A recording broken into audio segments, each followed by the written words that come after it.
ഇടുക്കി പീരുമേട്ടിൽ കുട്ടികൾക്ക് നേരെ പാഞ്ഞെടുത്ത കാട്ടാന തിരികെ കാട്ടിലേക്ക് കയറിപ്പോയി. ബുധനാഴ്ച വൈകുന്നേരമാണ് മരിയഗിരി സ്കൂളിന് മുന്നിൽ നിന്ന് കുട്ടികളുടെ അടുത്തേക്ക് ഈ കാട്ടാന ചീറിപ്പാഞ്ഞു വന്നത്. ആ ദൃശ്യമാണ് പ്രേക്ഷകർ ഇപ്പോൾ കാണുന്നത്. രാഹുൽ വിജയൻ പറയുന്നു ഈ കാട്ടാന കാട്ടിലേക്ക് മടങ്ങിപ്പോയി എന്ന്. പറയൂ രാഹുൽ വിജയൻ.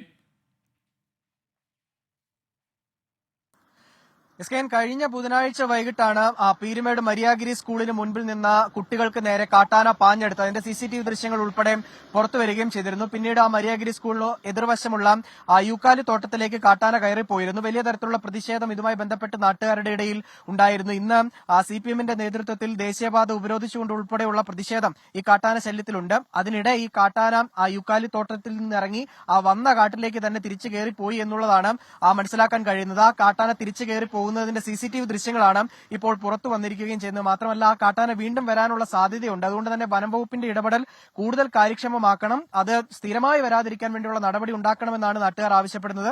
അതിന്റെ ഭാഗമായിട്ടുള്ള പ്രതിഷേധം ഉൾപ്പെടെ അല്പസമയത്തിനകം പീരുമേട്ടിൽ നടക്കുകയും ചെയ്യും. വിജയനാണ് വിവരങ്ങൾ നൽകിയത്.